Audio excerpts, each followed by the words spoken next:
আজকে আমাদের বাসায় ভ্যান গাড়িতে করে নিয়ে আসছিল গ্লাস কার্প, বড় বড় তেলাপিয়া আর রুই মাছ। তো এখান থেকে আমি এই বড় মাছটা আর তেলাপিয়া দুইটা নিয়ে নিছিলাম। প্রত্যেকটা মাছই জীবিত ছিল, একদম জ্যান্ত লাফাচ্ছিল। এই মাছটাকে আমার শাশুড়ি বলতেছে এটা নাকি মিরকা মাছ, তবে আমি সঠিক জানি না এটা মিরকা না গ্লাস কার্প। আপনারা চিনলে জানাবেন যে এটা আসলে কি মাছ।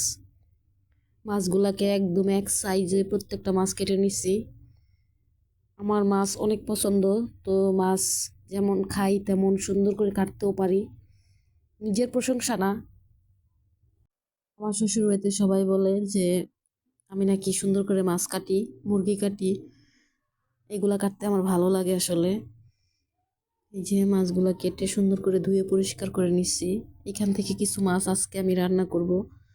একদম জ্যান্ত মাছ, রান্নার মজাই আলাদা। মাছগুলো ফ্রিজে রাখলে আগের মতো আর স্বাদ থাকে না। তো কিছু মাছ আমি রান্নার জন্য নিয়ে নিছি। মাছের তেলটা নিয়ে নিছি আমার ছেলের জন্য, এটা আমার ছেলে পছন্দ করে। আজকে আমি আরো রান্না করব করলা ভাজি। মাছটা দিয়ে রান্না করার জন্য নিয়ে নিচ্ছি টমেটো আর আলু। টমেটোতে বেশি আলু ভালো লাগে না, একটা আলু নিয়ে নিছিলাম। সবগুলো মাছ প্রথমে ভেজে নিচ্ছি। আর আমার ছেলেটা তো মাছ ভাজা অনেক পছন্দ করে।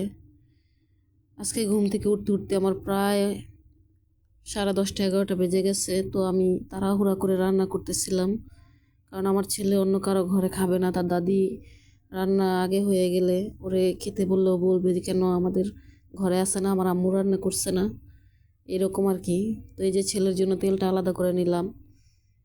তারপর পেঁয়াজের মধ্যে আলু দিয়ে আলুটা আমি ভালো করে সিদ্ধ করে নিব।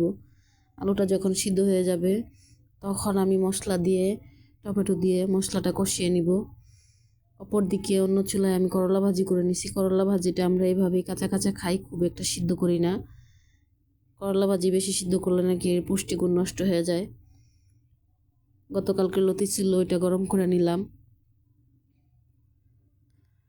আমার আজকের রান্না এগুলাই ছিল।